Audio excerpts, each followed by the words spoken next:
Hola amigas, amigos y clientes de BTG Pactual Chile. Les damos la bienvenida a nuestra edición semanal de Revisión de los Mercados, hoy martes 10 de octubre, donde analizaremos lo determinante de los factores que incidieron en los rendimientos del mercado de la semana pasada y lo que esperamos para la actual. Partamos, como es tradición, revisando la rentabilidad de los principales índices accionarios y de renta fija en la parte internacional. La parte izquierda del gráfico, en azul, vemos cómo las acciones globales caen un 0,4% en la semana. La renta fija global, de la mano de un aumento en las tasas de interés base, principalmente en dólares, caen un 1,03%. Los commodities, explicado principalmente por un retroceso importante hasta el día viernes del precio del petróleo, tanto en Europa como en Estados Unidos. Y finalmente el dólar index, esto es principalmente versus monedas desarrolladas, muestra algo de retroceso, algo que no pasa contra las monedas emergentes en esta medición. En el plano local, vemos cómo el IPSA retrocede 2,98%, la renta fija local, esto es tomando tanto bonos de gobiernos, de bancos,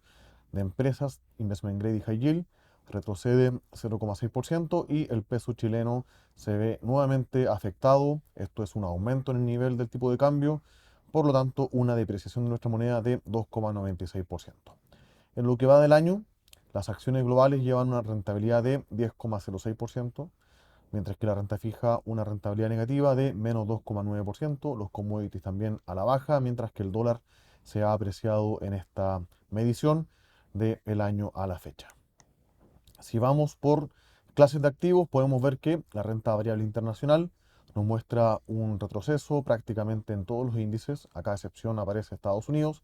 pero mucho más marcado en el caso de emergentes, donde Latinoamérica, explicado tanto por una caída en bolsa como por una depreciación de sus monedas, retrocede casi 6%. En particular, el peso mexicano y su bolsa muestran una caída importante en la semana ante medidas que toma la presidencia para modificar el reglamento tarifario de un aeropuerto en particular, esto sin negociación ni previo aviso, lo cual toma por sorpresa al mercado y obviamente aumenta el miedo que tienen los inversionistas por estar invertido en un país que de alguna forma cambia las reglas de un día a otro sin previo aviso. Por lo tanto, vemos que el buen desempeño de México en el año y del año pasado se ve algo más cuestionado ante este tipo de movimientos.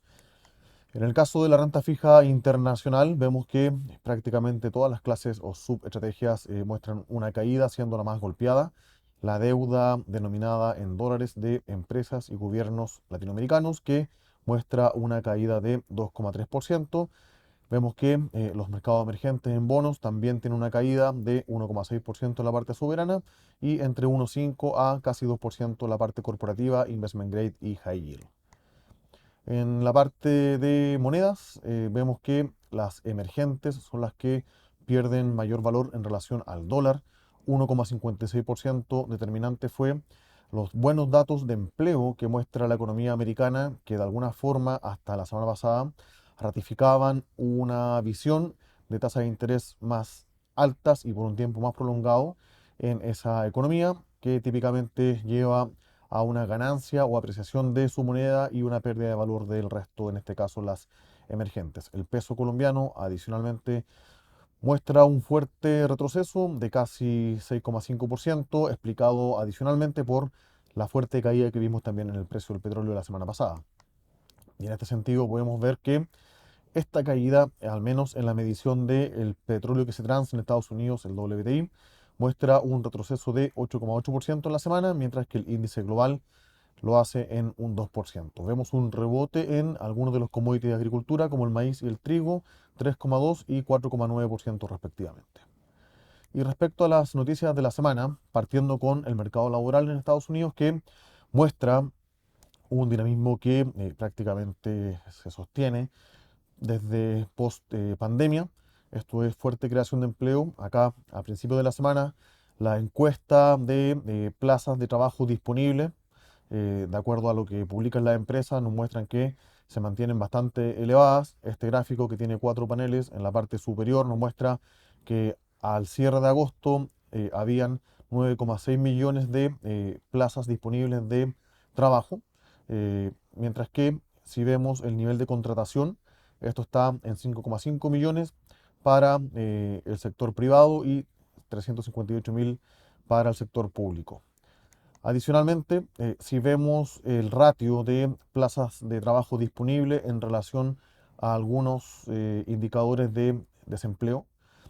podemos ver, por ejemplo, que en el panel superior de este gráfico, este ratio, que es el total de puestos de trabajo publicados o disponibles en relación a la gente desempleada,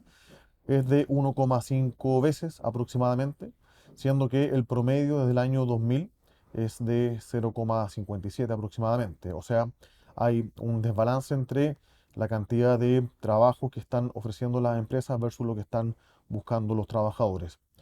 Históricamente, esto también pone o agrega presiones salariales en el mercado laboral y podemos ver que en el panel inferior del gráfico el índice que hace un seguimiento de los salarios, al menos de la mediana, a nivel nominal, esto es sin reajustar por inflación, y que la hora la Fed de Atlanta tiene una evolución al cierre de agosto de 5,3%, obviamente muy por encima del 3,5% promedio que muestra este indicador desde el año 2000 a la fecha. Adicionalmente, otras métricas alternativas del total de puestos de trabajo disponibles y publicados en relación a alguna medida de desempleo. Ya vimos el anterior, que era 1,6 veces, que es el panel inferior de este gráfico. Pero, por ejemplo, la misma encuesta JOLTS que estamos conversando nos dice que hay 1,64 puestos de trabajo disponibles por cada contratación. O el gráfico en el panel intermedio nos dice que es 1,55 en relación al total de gente desempleada. Por último, el panel inferior en relación a la gente, el total de trabajadores o el total de desempleados que están cobrando un seguro de desempleo, nos muestra que esta relación es de casi 5,7 veces, siendo que el promedio histórico es de 1,6 veces. O sea, un mercado laboral que sigue bastante estrecho. Y de hecho, al cierre de la semana, día jueves y viernes, vemos que los datos no oficiales de creación de empleo privado, por ejemplo, el que muestra en el panel intermedio del gráfico ADP, muestra algo de desaceleración, 89.000 plazas nuevas creadas, lo cual muestra una tendencia algo contradictoria con el dato oficial de empleo, que es el panel inferior del gráfico, los famosos non-farm payrolls, que nos muestra una creación para el mes de septiembre de 336.000 puestos de trabajo, siendo que el promedio histórico entre el año 2010 y 2020, esto es post-crisis financiera subprime, pre-crisis de la pandemia del COVID, esto se mueve aproximadamente entre 160.000 a 180.000 puestos de trabajos nuevos o vacantes nuevas, perdón, mensuales. Y obviamente estamos mirando un número que casi lo duplica. Esto es obviamente algo que llama la atención considerando que la tasa de desempleo hoy por hoy se encuentra en un nivel históricamente bajo. La segunda noticia de la semana tiene relación con lo que pasa desde el día sábado en la mañana, donde el grupo Hamas, el cual está catalogado como grupo terrorista por varios países a nivel global, ataca a Israel en su frontera, esto es en particular en la Franja de Gaza. Adicionalmente invade algunas de las pueblos y localidades cercanas a este territorio en Israel y toma como rehenes a cientos hasta ahora de rehenes civiles de Israel hacia este estado o esta franja de tierra. Inmediatamente después de esto, Israel, de forma oficial, a través de su primer ministro, declara que están en guerra contra Hamas y que batallará para sacar a estas milicias de su tierra. ¿Ya? El día 9 de octubre, el secretario general de la ONU, Antonio Guterres, condena los ataques de Hamas en contra de Israel, en particular aldeas, villas y la periferia de Gaza, lo cual hasta esa fecha, de forma oficial, se contaban hasta 800 muertes de civiles israelíes y más de 2.500 lesionados. Obviamente ya hemos dado cuenta en estos días que el número de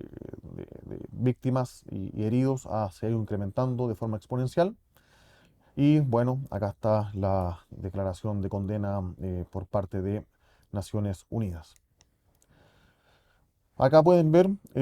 una cronología resumida del conflicto de Israel-Palestina. Obviamente es algo más grande de lo que está pasando hoy, desde el día sábado, que es un ataque, una invasión de un grupo terrorista, y no obviamente de un pueblo como Palestina o un Estado como buscan ellos reconocerlo. Eh, pero acá tratamos de hacer un resumen desde la Primera Guerra Mundial hasta el ataque que se, eh, que se gatilla el día sábado en 22 hitos. Ahí aparece el link de cada uno de ellos, lo pueden ir revisando. Y en la derecha un mapa que nos muestra la densidad poblacional del Estado de Israel junto con el territorio de Gaza y Cisjordania en el norte, para que tengamos consideración de la cantidad de gente que vive cerca de este territorio en conflicto. El gráfico del medio, esto es fuente de Economist, nos muestra la evolución de víctimas fatales por ambos lados desde el año 87 a la fecha, y que obviamente a raíz de estos eventos vamos a tener que agregar una nueva columna bastante elevada adicionalmente con el conteo oficial que llevamos hasta hoy, día martes 10 de octubre. ¿Cuáles son las consecuencias inmediatas? Vemos que el día lunes o en el pre-market, el fin de semana, el petróleo, esto es en Estados Unidos y en Europa, tiene un rebote importante, casi 5% en su cotización, luego de esta caída de punta a piso de 12%. Día martes muestra algo más de calma, pero todavía sigue habiendo un riesgo que el petróleo y sus derivados tengan una presión alcista en su cotización, en la medida que veamos una extensión del conflicto y que eventualmente se compruebe alguna intervención explícita por parte de Irán, el cual ha ido incrementando su producción de petróleo en los últimos meses y años, y que obviamente tenerlo fuera del mercado por alguna sanción adicional eventualmente podría tener un shock adicional de oferta, como ya lo ha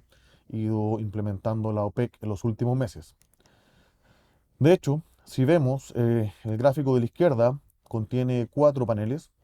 donde muestra la evolución entre el año 2015 a la fecha, esto es al cierre de agosto,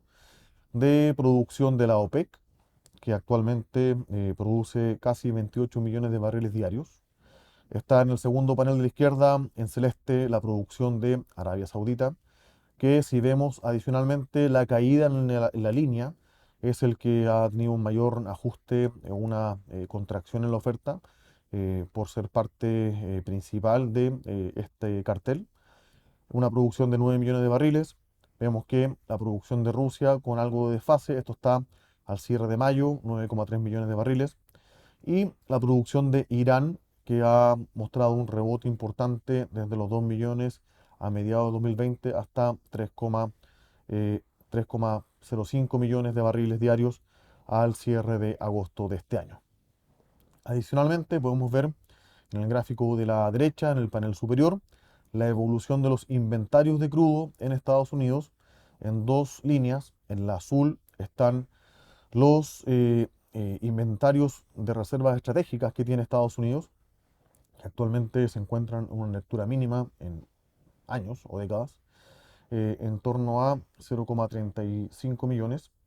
versus los inventarios de crudo sacando la reserva estratégica que actualmente se encuentran en 0,41 millones, que igual están en un nivel bastante bajo en relación a su contexto histórico. Esto ha llevado a que la cotización del petróleo en Estados Unidos haya mostrado un rebote desde aproximadamente julio de este año. Esta es la principal variable que hay que estar mirando, la consecuencia inmediata en términos de impacto en el mercado financiero de este conflicto que está en desarrollo en esa parte del mundo. Por ahora,